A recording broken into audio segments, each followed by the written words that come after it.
Now, all this massively depends on the age of your dog, you understanding your dog, be curious about what they're interested in, and what they enjoy, and making sure that isn't hyper chasing the ball or food, because it's not, guys. It really, my dog loves the ball, they do, but we teach them to love the ball, you know. So if it's ball games the dog loves, change the game from chasing the ball and getting hyper to hiding the ball and getting to use our brain. Everything we're doing is trying to get them to use our brain. The easiest way to get them to use our brain is through their nose, and give them lots of choice. So right now, my guys have loads of choice. They can go in and have a sniff anywhere around here, and I'm walking nice and slow, so they have to keep up with me. This is not generally how I live my life, but it's really, really important for, I was going to say them, but it's really important for me to slow down sometimes. And especially on a day like today where I'm going to be out for long periods, and they'll be in the back of the car or when I'm driving or cooped up somewhere.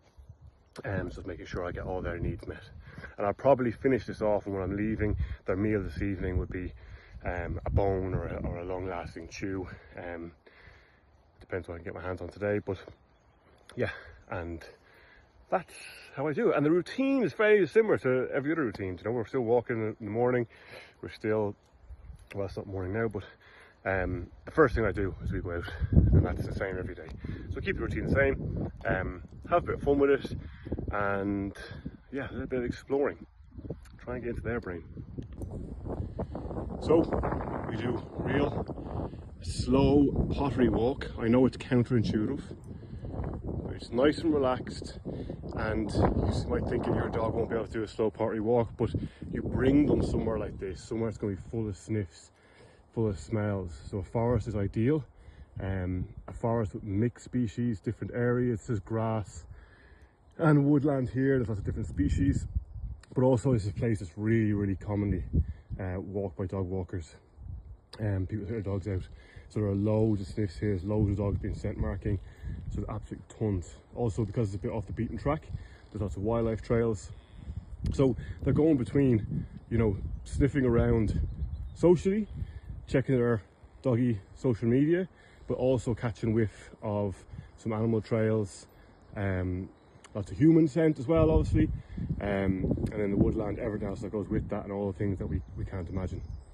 And if I really want to ramp this up, then I will do a lot of treat scatters or feed them their meal up here, either by giving them playing games with them, but usually just getting to go find their food, hide it in the woodland. So yeah, it's not rocket science, but it is counterintuitive to how we've all grown up and how we thought our dogs' brains work. But physical exercise is going to give you a hyperactive dog. I would hear quite a lot how, you know, people would say to me quite a lot, I took my dog for a 10k walk and they're still hyper. No, they're hyper because you took them for a 10k walk. Physical exercise leads to energy being created. Lots of adrenaline in your system. That's why if you start going to the gym, yes, you might be physically tired, but at the end of the week, but after the sessions, you're going to be full of adrenaline, and there's no way you can go to sleep. You need to wind down. Yeah, so when you are trying to do these walks, the edges, right here on the edge of a field here and a woodland. So that's where there's most biodiversity, and when we're talking about biodiversity here, it's just most smells. I guess if you look here, you can see the little animals try to go past. Humans will use them down as they go in and out. And we have these little, you know, these little bunches here are just little marking stations for dogs. So yeah, I walk up around here.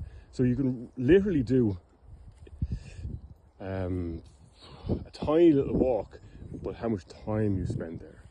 So it's just changing the way you perceive it and thinking about time over distance.